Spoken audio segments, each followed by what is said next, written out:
always have this later as well, if you're okay with it. So an official hello. My name is Stephanie Zurcher. I am with Next Tech. If you don't know who Next Tech is, we are a nonprofit that is dedicated to equitable access to K-12 computer science education across the state of Indiana. And I am glad to have an opportunity to chat with you today. Like I said, if we aren't getting this to work right, we'll chat with you later. Julie and I are trying this for the first time. I think like many of us are right now when we're trying new things for the first time that we have never, ever, ever done before in many different ways, but certainly in education.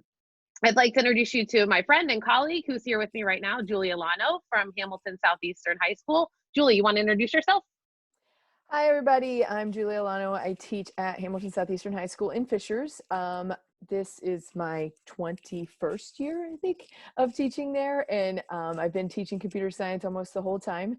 I have been teaching APA for 20 some years. And then I've taught AP principals since they started the course. So I'll be talking about both courses today. Awesome. Well, what we decided to do is Julie and I, along with some of you other teachers, we've spent some time trying to figure out how do you adapt what you're doing and what you were doing in the classroom to a virtual environment, and thought we might as well start a series where we bring teachers and you guys can share with us what you're doing. So that's what Julie's going to do. We really don't have a ton of stuff scripted. This isn't super planned, but it is really just a time for you to ask questions if you have any. If this is live, if not, we'll answer them later. And it's a time for her to answer a couple questions that we planned on our end. So I guess the first question is, we want to talk about APA and APCSP. So let's start with APA. Julie, tell us, what are you doing to kind of adapt your curriculum for APCSA? And then potentially, what are you doing to prepare your kids for the exam? So APA, the exam has changed a ton. So in that class, the good news is they really cut the stuff that I hadn't got to yet. So, and I hope that's for most people, because they did try to make the exam units 1 through 7, which is where most people would have gotten by middle of March or beginning of March. So that's the good news is, and hopefully you were able to cover the material in units 1 through 7. So I had 1 unit left that's not on the exam anymore, unit 10. So I may do that after the exam. We still have 3 days of e-learning after that. So, but for now, I'm going to focus on exam review and not cover that last unit. And obviously my exam review is going to change. No more multiple choice. It's all FRQ. So based on the information on the College Board website, the FRQs are going to be like FRQ1 and FRQ3, which were published this year, those topics. They are going to be a little shorter because there's only 25 minutes for one and 15 minutes for the other. So that is not the same as doing 4 questions in an hour and a half. So I'm really going to have my student, I'm going to go through some past FRQs in video format and record it so they can watch it again later. And, you know, kind of explain how to go through the FRQ. And I'm also going to have them practice and try to find and use AP Classroom to find ones that are shorter, which they have. And just make sure that my students practice FRQs. We've practiced some previously, but focusing in on the topics that they're on and practicing those on their own time and in the format that they plan to use for the exam. Because they're now able to use an IDE, they can just type or they can handwrite. So I am really not going to encourage my students to use an IDE. I don't think it'll be beneficial in the way the questions are written. It'll actually take them too much time to try to type what the question is into their IDE to make it worthwhile. So I'm going to encourage them to use like a text editor, just plain text editor, notepad, or handwrite. So those are some things that we're going to practice throughout the next month or so.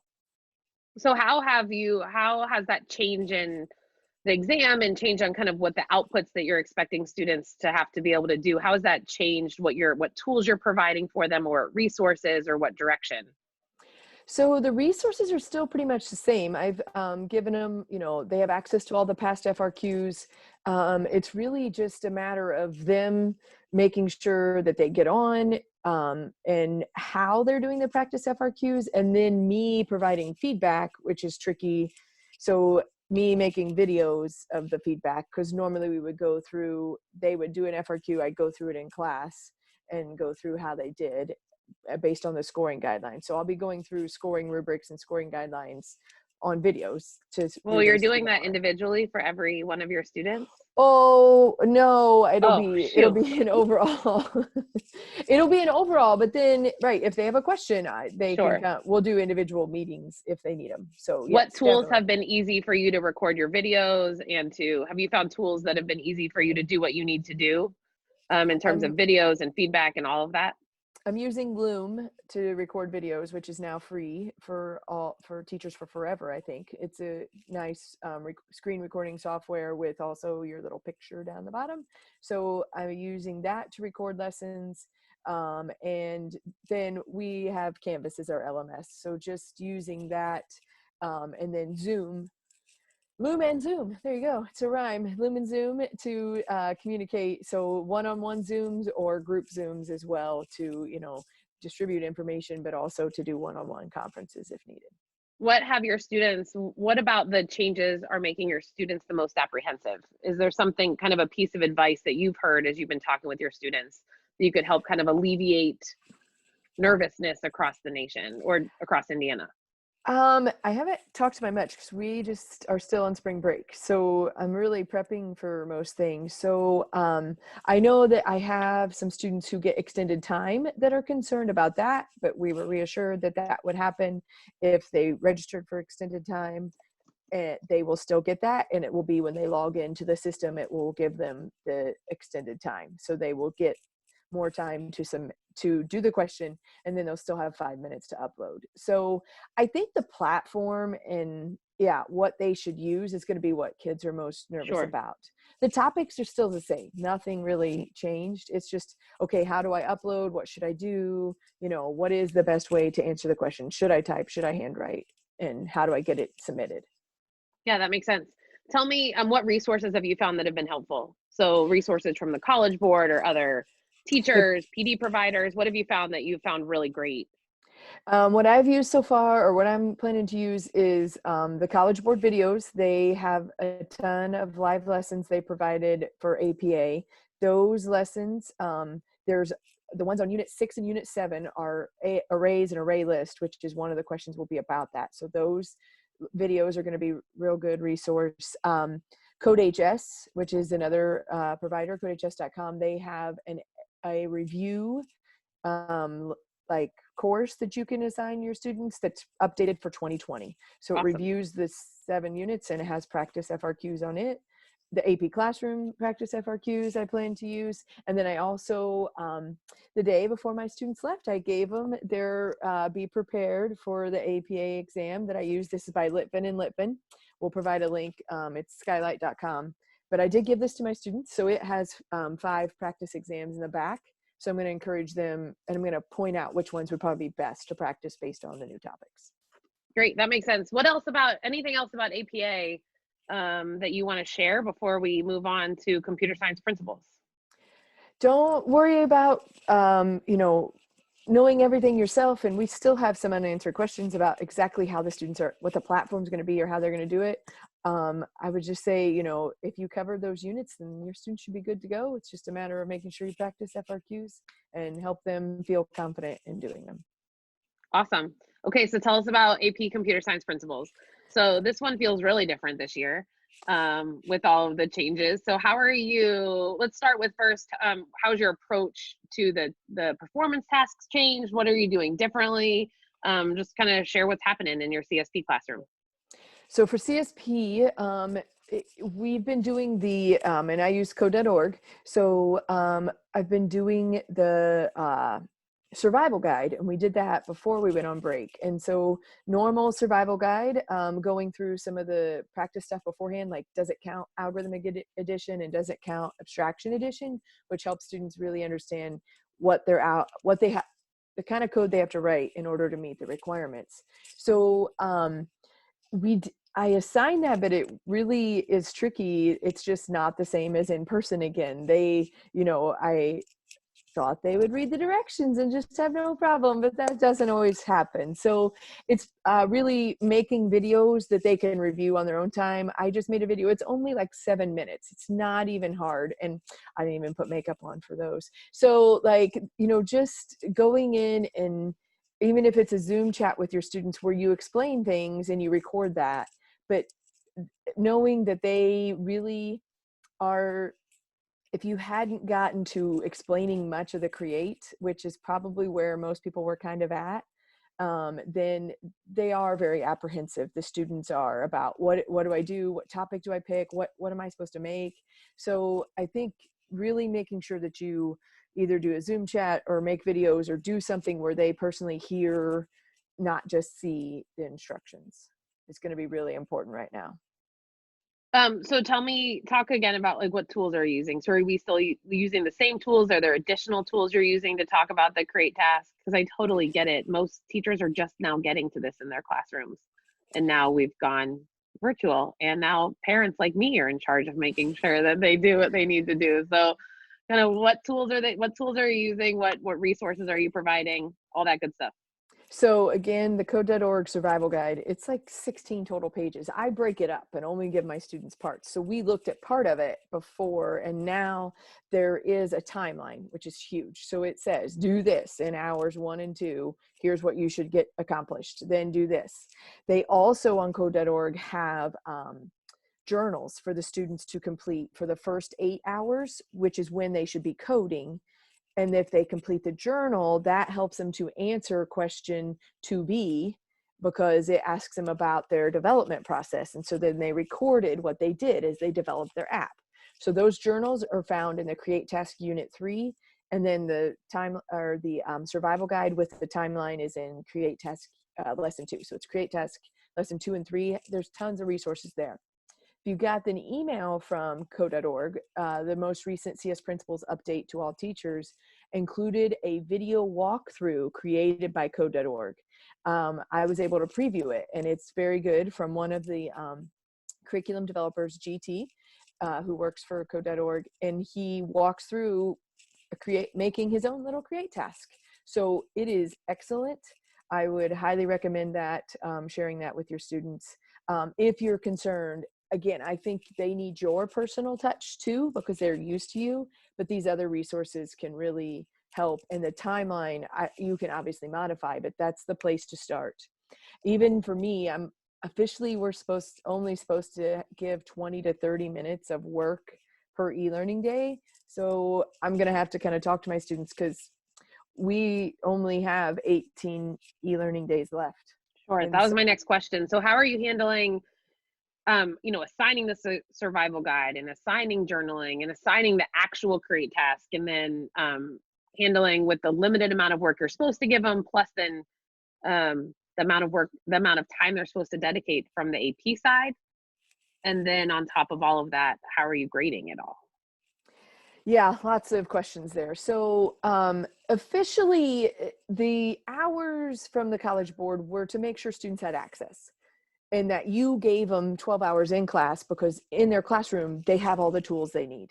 And that's the purpose of the 12 hours for the Create and the 8 hours for the Explore.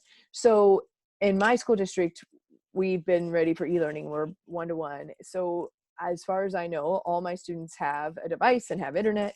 So they have the tools. So even though we're only supposed to assign 20 to 30 minutes, I'm going to explain to them, you got to finish. In reality, some kids, it really won't take 12 hours to complete it either. And so just trying to follow that timeline and, reach that goal. Here I put on my e-learning, this is day 1. So make sure you accomplish what you should accomplish on day 1.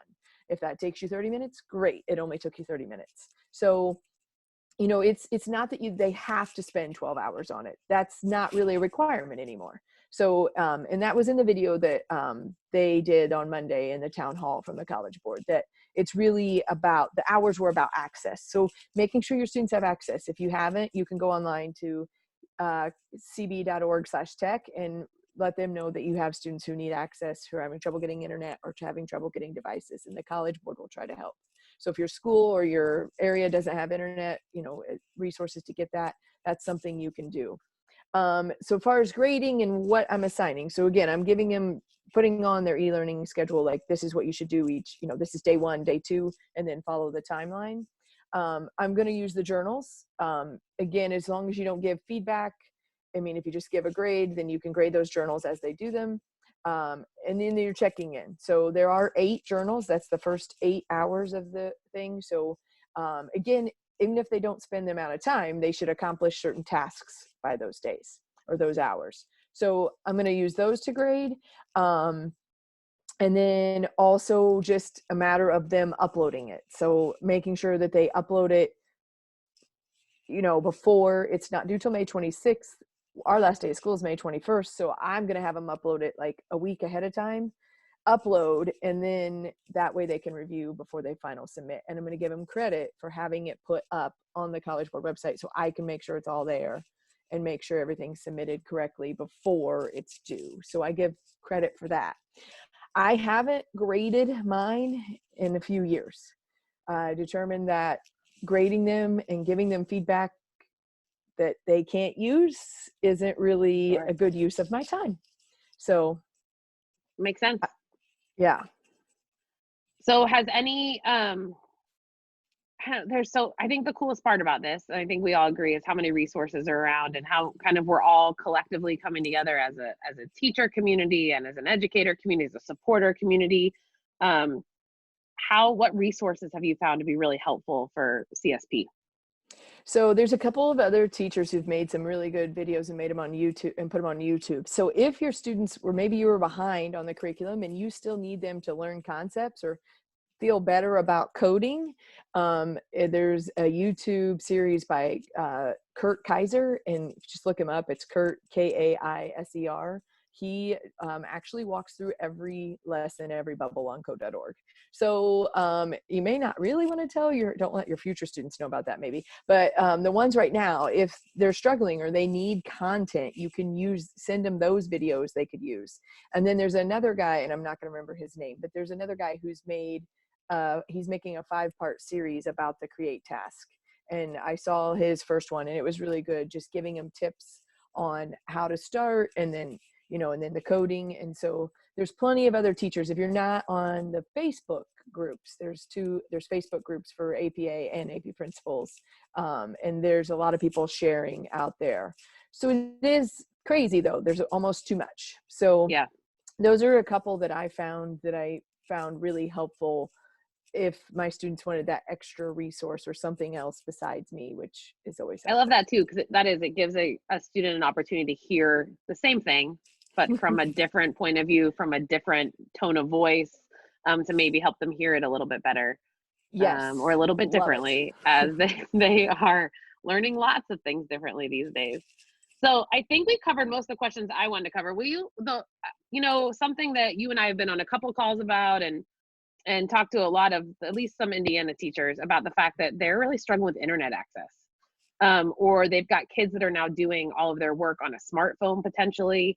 Kind of what solutions have you heard about that, or kind of, other than, I love the resource about College Board Tech, is there something else that you would suggest for those kids for either A or CSP that just don't have access to really reliable internet? So for CSA, they should be able to practice and do things, download when the internet's there, download practice questions, download those things. And then you need the internet for the day of the exam, 40 minutes, or 45, that's it, 45 minutes. So if you need to, like in my school district, they're offering Wi-Fi at certain buildings. So they would have to make sure their device is charged, go park in the parking lot at a building Sure. and do the exam there. Or finding other resources like that. I know a lot of internet providers are trying to provide low cost or free internet services, but for APA, it's just a matter of that one time that you have to have that reliable internet. You could definitely download and practice things. So if teachers need to, make packets or print or somehow get it to their students on paper, they could definitely practice that way and then make sure they have reliable that on the day of. And AP principals, it's really tricky because I recorded videos for the College Board of a the programming environment that you can use on your phone, which I did a little on my phone. I didn't do the more advanced things. And I think it'd be kind of tricky to do a full program on my phone, although it works decently for a few things. And then once you do it on your phone, then you have the issue of how do you submit it? Sure. Because you have to upload files to the College Board. You have to upload PDFs, you have to upload video. And so when you do that, you have to click and you go into File Explorer or File Manager or whatever it's called on a Mac. But you can't really submit CS Principles from a phone. So while you may have phone that you could work on a little bit or a tablet, it's still going to be tricky to submit from a tablet. So hopefully, if that's the case in your district, hopefully teachers can help work with them in some way. I don't know. And I don't know what the College Board's doing in that regard. Or maybe if they work on their tablet, then maybe their parent does have a device that they just don't get to use on a daily basis, but they could use it to upload. And Sure. that the upload I think pretty much has to happen from a computer. So that may be something that Yeah. College Board could consider. We might consider a change. Well, though I think that our live plans went awry somehow, we will absolutely be posting this, and we'd love to hear your thoughts on how maybe some of you are handling internet or spotty internet or inconsistent internet or internet only at night, whatever the problems are, because I think collectively we can certainly crowdsource this situation for our students in Indiana. And giving them lots of leeway. I mean, as far as grades, like I'm not concerned when they do their work, right? Sure. If you're doing the work from 1 to 3 a.m., that's great. Absolutely. Well, I think though that kind of covers what I wanted to cover. I don't know. Is there anything else you think we didn't talk about, Julie? Nope, I think that's good. We'll try to post some of the resources I talked about for you too. So we will share lots of resources. And y'all, thank you so much for joining us. And we want to hear what you want to talk about. So if there's more teacher talks we can bring to Facebook and YouTube and to the Next Tech pages, we want to, because whatever you need, we want to figure out what we can do to help. So stay well, stay healthy, enjoy your extra time at home, and we'll talk to y'all soon. thanks.